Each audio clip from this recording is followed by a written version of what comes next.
குற்றம் இழைத்தவர்களை மீது நடவடிக்கை எடுத்து நான் முடிச்சிருந்தேன் அப்புறம் நீங்க சொல்லுங்க. அந்த தீர்ப்பில் தங்களுக்கு மாறுபட்ட கருத்து இருக்கும். ஆனால் அருள் கொண்டு அவர் தீர்ப்பு முடிச்சோன்னு சொல்லுவா சார், நீங்க சொல்றதுக்கு உரிமை உண்டு. அவர் தீர்ப்பு வரைக்கும் எழுந்து சொல்லுவா. வேணாம் முடிவா வேணாம் போன 19ஆம் தேதிக்கு தானே வந்திருக்கேன். 19ஆம் தேதி இல்ல நீங்க கொடுத்த ஆதாரங்களை நான் பார்த்து இரண்டையும் பார்த்தேன். நான் சொல்ற தீர்ப்பை நீங்க ஏற்றுக்கொள்ள வேண்டியதுதான். அவ்வளவுதான் தீர்ப்பு. நேற்று அந்த பொள்ளாச்சி பாலியல் வழக்கு சம்பந்தமாக நான் அதற்குரிய ஆவணங்களை தருகிறேன். அதுபோல் எதிர்க்கட்சி தலைவர் அவர்களும் உங்களுடைய அறையில் தர வேண்டும். 2 பேருடைய ஆவணங்களையும் நீங்கள் சரிபார்த்து நீங்களே ஒரு தீர்ப்பு வழங்கலாம் என்று சொல்லி நம்முடைய மாண்புமிகு முதலமைச்சர் அவர்கள் சொன்னதின் அடிப்படையில் மாண்புமிகு முதலமைச்சர் அவர்களும் தங்களிடம் இருந்த அந்த ஆவணங்களை என்னுடைய கவனத்திற்கு தந்தார்கள். அதுபோல் எதிர்க்கட்சி சார்பாகவும் காலை 9:23 மணிக்கு 9 மணி என்பது 9:23 மணிக்கு கொண்டு வந்து தந்தார்கள். அங்கே பேசி முடிவெடுக்கப்பட்டு இத்தோடு இதை ஒவ்வொரு 2ஐயும் ஆய்வு செய்ததில் நம்முடைய மாண்புமிகு முதலமைச்சர் சொன்ன உண்மைகள் அப்படியே இருந்தது. சம்பவம் 12ஆம் தேதி நடந்தது. 24ஆம் தேதி எஃப்ஐஆர் போடப்பட்டது. அதே போல அவர்களும் ஒரு எஃப்ஐஆர் காப்பியை கொண்டு தந்தார்கள். அதையும் சரிபார்த்ததில் 12ஆம் தேதி சம்பவம் நடந்தது. வழக்கு 19ஆம் தேதி மாவட்ட காவல்துறை கண்காணிப்பாளருடைய கவனத்திற்கு சென்றது. 24ஆம் தேதி வழக்கு பதிவு செய்யப்பட்டது. ஆகவே 24ஆம் தேதி கொடுத்து அன்றே வழக்கு பதிவு செய்யவில்லை. அதையும் புரிந்து கொண்டோம். இல்ல நான் முடிங்க. புகார் நம்முடைய குற்றம் பாதிக்கப்பட்ட பெண்ணினுடைய சகோதரர் 19ஆம் தேதி 12ஆம் தேதி அக்கரன்ஸ் நடக்கு. 16ஆம் தேதி வரைக்கும் என்ன நடந்ததுன்னு யாருக்கும் தெரியாது. 16ஆம் தேதி பாதிக்கப்பட்ட பெண்ணினுடைய தாயார் செய்யணும் எங்கன்னு கேட்கும் போது அதுல இருந்து ஸ்டார்ட் ஆகுது.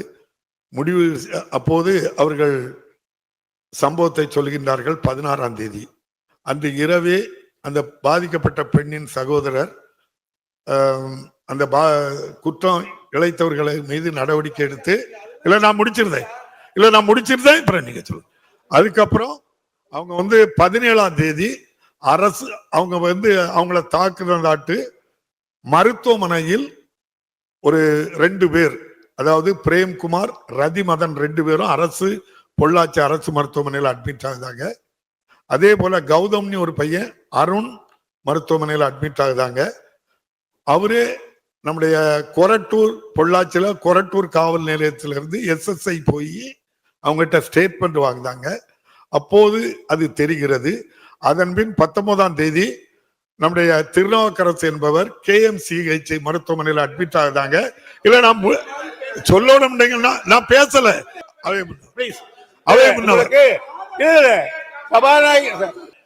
அந்த தீர்ப்பில் தங்களுக்கு மாறுபட்ட கருத்து இருக்கும். ஆனால் அருள் கொண்டு அவர் தீர்ப்பு முடிச்சோன்னு சொல்லுவா சார், நீங்க சொல்றதுக்கு உரிமை உண்டு. அவர் தீர்ப்பு வரைக்கும் எழுந்து சொல்லுவா. வேணாம் முடிவா வேணாம் போன நீங்க 19ஆம் தேதி தானே வந்திருக்கேன். 19ஆம் தேதிக்கு தானே வந்திருக்கேன். 19ஆம் தேதி இல்ல நீங்க கொடுத்த ஆதாரங்களை நான் பார்த்து இரண்டையும் பார்த்தேன். நான் சொல்ற தீர்ப்பை நீங்க ஏற்றுக்கொள்ள வேண்டியதுதான். அவ்வளவுதான் தீர்ப்பு. இல்ல நீங்க பேசக்க விட மாட்டேங்க. அப்ப நான் இல்ல ஆதாரம் கொடுத்திருக்கீங்கன்னா 19ஆம் தேதி பாதிக்கப்பட்ட பெண்ணினுடைய சகோதரர் காவல்துறை கண்காணிப்பாளரிடம் மனு கொடுக்கிறார், புகார் மனு கொடுக்கின்றார். அந்த புகார் மனுவை டிஎஸ்பி பாருங்கன்னு சொல்றாங்க. அவர் 19ஆம் தேதியில இருந்து டிஎஸ்பி 22ஆம் தேதி தான் பார்க்க முடியுது. அவர் போலீஸ் ஸ்டேஷனுக்கு போங்க பொள்ளாச்சி ஈஸ்டுக்கு. அதுக்கப்புறம் தான் 24ஆம் தேதி அந்த பெண்ணிடம், பாதிக்கப்பட்ட பெண்ணிடம் ஒரு கையெழுத்தை வாங்கி ஒரு எஃப்ஐஆர் பதிவு பண்ணிருக்கு. அதான் உண்மையை தவிர அதுல வேற எந்த இதுவும் இல்லை. ஆகவே நீங்க என்னுடைய அறையில இதை இத்தோடு முடிச்சுக்கிடுங்கன்னு சொன்னனால அதையே தீர்ப்பாக வழங்குகிறேன். அதோடு நம்ம முடித்துக் கொள்ளலாம். நடந்த உண்மை இவ்வளவுதான். அரசினர் தீர்மானம் மாண்புமிகு பேரவை முன்னவர் அவர்கள் எல்லா விளக்கத்தையும் சொன்னா நல்லா ஒரு தடவை பட்சம் இல்ல. பேரவை விதி 21 கீழ் ஒத்திவைக்கப்பட வேண்டும் என்ற தீர்மானத்தை முன்மொழிகிறேன். மாண்புமிகு பேரவை முன்னர் அவர்களின் தீர்மானம் பேரவையின் முடிவுக்கு விடப்படுகிறது. ஏற்போர் ஆம் என்க, மறுப்போர் இல்லை என்க. மறுப்போரே இல்லை என்று கருதுகிறேன். மறுப்போரே இல்லை. தீர்மானம் ஒருமனதாக நிறைவேறியது. பேரவை மீண்டும் கூடும் நாள் குறிப்பிடப்படாமல் ஒத்திவைக்கப்படுகிறது. வணக்கம்.